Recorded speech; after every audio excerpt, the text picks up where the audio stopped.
Hello friends, welcome to English speaking course and today we are on day 10। आज हम day 10 पर आ गए हैं बातों बातों में, और आज हम देखेंगे एक पैराग्राफ के through how to frame the questions. जैसे कि हमें एक पैराग्राफ दिया हुआ है और उसमें कुछ स्ट्रक्चर्स हम देखेंगे, और उन स्ट्रक्चर्स के बेस पर ही कहीं कहीं हम ये भी देखेंगे कि अगर हमें उस स्टेटमेंट के लिए क्वेश्चन फ्रेम करना पड़ जाए तो हम किस तरह से फ्रेम करेंगे, और थोड़ा सा आज ग्रामर भी देखेंगे थोड़ी सी। तो चलिए देख लेते हैं। Rishi is a boy of 11। Rishi is a boy of 11। Rishi 11 years का एक लड़का है। Rishi is a boy of 11। He comes from a rich family. वो एक रिच फैमिली से बिलोंग करता है, या वी कैन से वो एक रिच फैमिली से आता है। Rishi is a boy of 11, इसका मतलब है वो ऋषि एक 11 साल का 11 ईयर्स का लड़का है। अगर मैं इसमें क्वेश्चन फ्रेम करूं कि ऋषि कितने साल का है, ऋषि की उम्र क्या है, तो कैसे हम क्वेश्चन फ्रेम करेंगे? फर्स्ट ऐसे एक तो हम इस तरह कर सकते हैं, what is the age of Rishi. What is the age of Rishi. Second way of framing the question may be कि how old Rishi is. How old, जैसे हम कहते हैं ना हाउ ओल्ड आर यू, उसी वे में उसी स्ट्रक्चर के थ्रू हम फ्रेम कर सकते हैं हाउ ओल्ड ऋषि इज़। तो आया ना आपको समझ? Rishi is a boy of 11। Rishi 11 years का बच्चा है। तो how old is Rishi. He comes from a rich family. वो एक अच्छी फैमिली से, रिच फैमिली से बिलोंग करता है या आता है। तो वो ऋषि कहाँ से बिलोंग करता है, या ऋषि किस फैमिली से बिलोंग करता है? तो from which family Rishi belong to. From which family does Rishi belong to. एक तो ये हो गया, और एक हो गया from where does, because Rishi is a singular person. तो from where does Rishi come. From where does Rishi come. तो he comes from a rich family. Okay, answer भी हमारे पास है। पीपल से he is smart and intelligent. People से लोग कहते हैं, पीपल से लोग कहते हैं वो स्मार्ट और इंटेलिजेंट है। लोग क्या कहते हैं? लोग क्या कहते हैं? पीपल एक प्लूरल सब्जेक्ट है, पीपल सिंगुलर नहीं है। इसका प्लूरल भी, इसका हमेशा इसका प्लूरल ही होता है। अगर हमें इसका सिंगुलर बनाना हो तो हम वहाँ पर पर्सन यूज़ करेंगे। पर्सन का प्लूरल पर्सन्स भी होता है, और पर्सन के प्लूरल के लिए हम पीपल का यूज़ भी करते हैं। तो वर्ड डू, पीपल क्योंकि प्लूरल है तो उसके लिए हम डू का यूज़ करेंगे। Word do people say about Rishi. Word do people say about Rishi. People लोग ऋषि के बारे में क्या कहते हैं? तो पीपल से दैट भी लगा सकते हैं यहाँ पर। People say that he is smart and intelligent. It is said that he started working when he was 10 months old. ऐसा कहा जाता है। It is said, जब हम it is said से क्वेश्चन स्टार्ट करते हैं, इसका मतलब होता है ऐसा कहा जाता है। It is said that he started working. उसने शुरू कर दिया था। He started. Started के बाद हमेशा वर्ब में ing यूज़ किया जाता है। मीन्स वर्ब की जेरेंट फॉर्म का यूज़ किया जाता है। ing मीन्स जेरेंट फॉर्म, क्योंकि ये वर्ब नहीं है यहाँ पर, ये कोई वर्ब नहीं है प्रेजेंट कंटिन्यूस टेंस वाली, ये तो एक यहाँ पर जेरेंट का काम कर रहा है। वर्ब तो स्टार्टेड है जो कि पास्ट टेंस शो कर रही है। ही स्टार्टेड वर्किंग, उसने वर्किंग करना, चलना फिरना स्टार्ट कर दिया था। When he was 10 months old। उसने कब चलना फिरना शुरू कर दिया था? When did, because started second form लगी है, और जहाँ पर सेकेंड फॉर्म होती है वहाँ पर क्वेश्चन में हमें डिड लगाना होता है। व्हेन डिड ही स्टार्ट, अब स्टार्ट आ जाएगा, अब कोई फॉर्म सेकेंड नहीं आएगी। When did he start working. When did he start working, तो ये तो था क्वेश्चन, और answer he started working when he was 10 months old। Okay, he started speaking when he was 1 year and 4 months old। उसने बोलना कब शुरू कर दिया था? जब वो 1 साल और 4 महीने का था, उसने बोलना शुरू कर दिया था। तो कैसे क्वेश्चन फ्रेम होगा? When did Rishi start speaking, और when did he start speaking. Okay guys, he went to school at the age of 3। He went past form है, सेकंड फॉर्म लगी है। वो स्कूल 3 साल की उम्र में वो स्कूल चला गया था। 3 साल की एज में वो स्कूल चला गया था। कब ऋषि स्कूल कब चला गया था? वैन डिड ऋषि। अब वेंट का क्या हो जाएगा? फर्स्ट फॉर्म आ जाएगी, बिकॉज हमने डिड भी लगा दिया है। जब हम डिड लगा देते हैं तो फिर फर्स्ट फॉर्म का यूज़ करते हैं। When did Rishi go to school. When did Rishi go to school. There he learned to read and write. वहाँ उसने क्या सीखा? देयर ही लर्न, वहाँ उसने सीखा पढ़ना और लिखना। वहाँ उसने पढ़ना और लिखना सीखा। तो वहाँ स्कूल में उसने क्या सीखा? क्या के लिए क्या लगाएंगे? What did Rishi learn. What did Rishi learn in, learn और देयर लगाए तो हम भी देयर ही लगा देते हैं। What did Rishi learn there. Rishi ने वहाँ क्या सीखा? What did Rishi learn there. And question mark. He started playing cricket at the age of 9। उसने क्रिकेट खेलना शुरू कर दिया था 9 साल की उम्र में। 9 साल की उम्र में उसने क्रिकेट खेलना शुरू कर दिया था। ही स्टार्टेड प्लेइंग, देखिए फिर से जीरन फॉर्म लगी है ना वर्ब की, तो यहाँ पर सेकंड फॉर्म और स्टार्टेड के बाद हमेशा वर्ब में आईएनजी। अभी यहाँ पर वर्ब नहीं है, वैसे यहाँ पर नाउन का वर्क कर रहा है। He started playing cricket at the age of 9। उसने क्रिकेट खेलना कब शुरू कर दिया था? कब के लिए क्या लगाएंगे? Yes when. कब के लिए? When. When did he start playing cricket. When did he start playing cricket. His friends से, फ्रेंड्स बहुत सारे हैं, बिकॉज एस लगा है तो से आएगा। अगर एक ही फ्रेंड होता, हिज फ्रेंड होता, तो हम लगाते सेज कि उसका दोस्त कहता है। अब उसके फ्रेंड्स कहते हैं that he is a good player in their group, कि अपने ग्रुप में, उनके फ्रेंड्स के ग्रुप में और उनके ग्रुप में जो ऋषि है वो एक अच्छा प्लेयर है। हिज फ्रेंड से, उसके दोस्त कहते हैं that he is a good player in their group, अपने ग्रुप में वो सबसे अच्छा, गुड प्लेयर मतलब अच्छा खिलाड़ी है, अच्छा प्लेयर है। उसके दोस्त क्या कहते हैं? वर्ड डू, बिकॉज दोस्त बहुत सारे हैं तो डू का यूज़ करेंगे। एक दोस्त होता तो डज लगाते। What do his friends say? What do his friends say? Right? Rishi can sing and swim. ऋषि गाना गा सकता है और तैर भी सकता है, स्विम भी कर सकता है। तो ऋषि क्या कर सकता है? What does Rishi do? What can Rishi do? ऋषि क्या कर सकता है? तो अगर क्या कर सकता है तो what else does Rishi do? ऋषि क्या कर सकता है? Next is he learn singing when he was 7। उसने कब सीखी सिंगिंग? जब वो 7 साल का था। He could swim when he was 9। He could swim, वो तैर सकता था। देखिए यहाँ पर कैन की सेकंड फॉर्म लगी है कुड। यहाँ पर था ऋषि कैन, ऋषि गा भी सकता है और तैर भी सकता है, स्विमिंग कर सकता है, लेकिन यहाँ पर है कर सकता था। He could swim when he was 9। जब वो 9 साल का था वो तब तैरना उसने सीख लिया था, मतलब तब भी वो तैर सकता था, स्विम कर सकता था। तो ही कुड, अगर मैं इसका क्वेश्चन बनाऊं कि he could swim when he was 9, वो कब स्विम कर सकता था, तो हम इसको बनाएंगे कब? When could he swim, when could he swim. तो आई थिंक आपको समझ आया।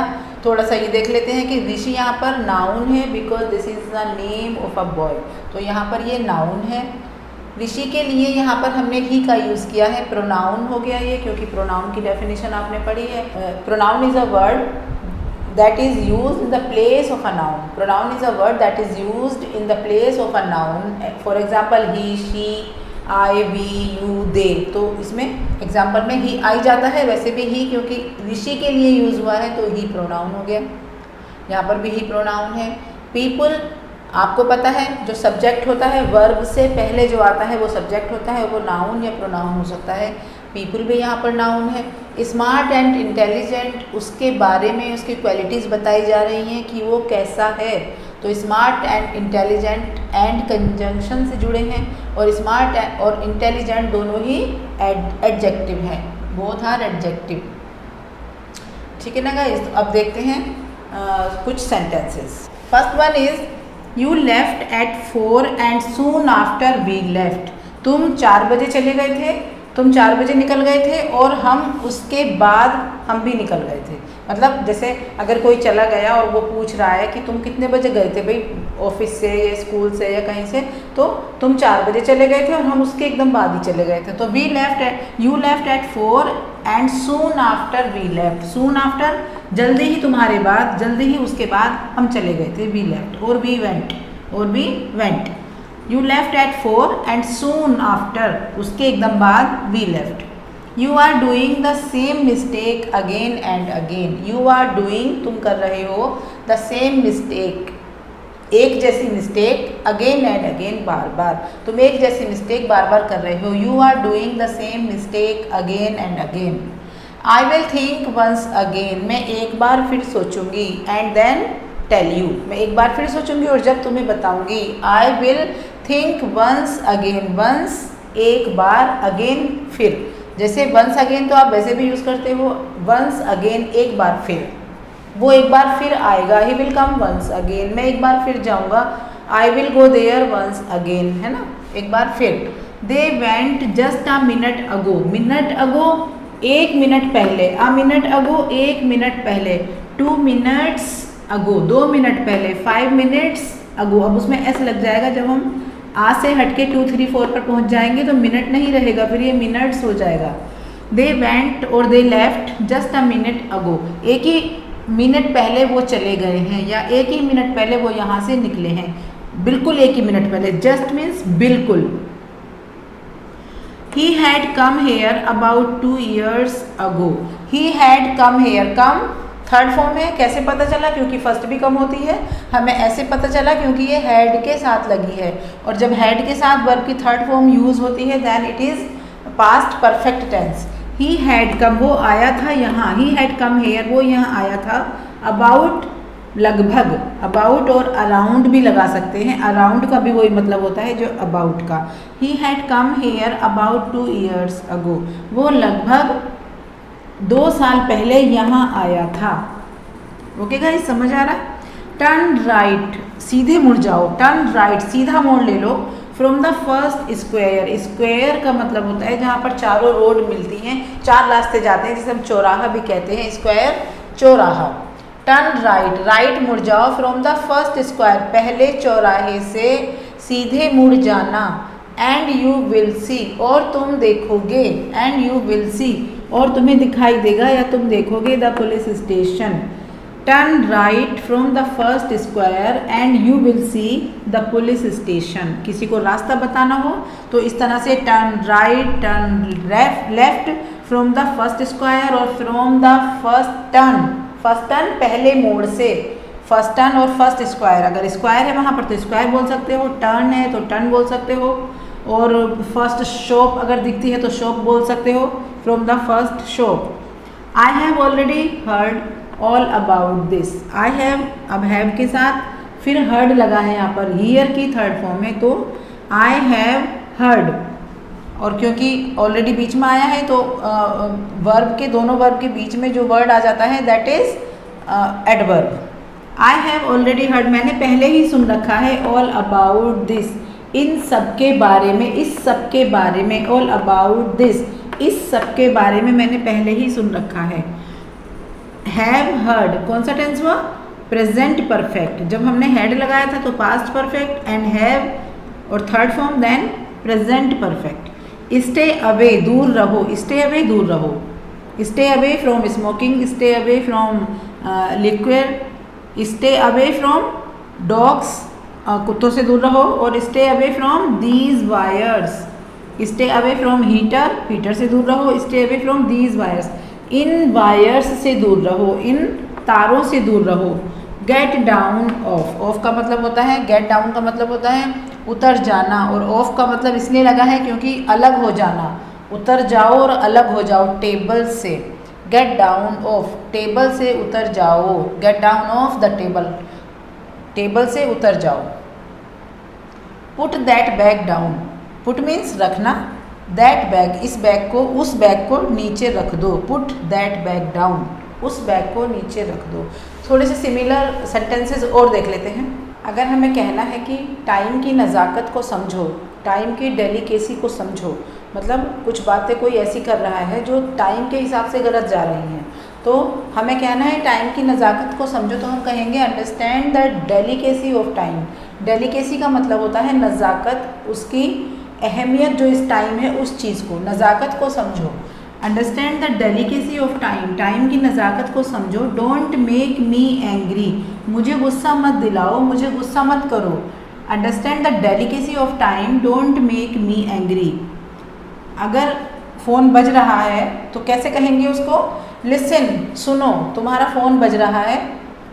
Listen, your phone is ringing, your phone is ringing, pick up the phone, pick up your phone, your phone is ringing, pick up your phone. कितने शर्म की बात है, what uh Shem, जैसे बच्चों को बोल देते हैं क्या कर दिया, कितने शर्म की बात है, वट आ शेम, कितने शर्म की बात है।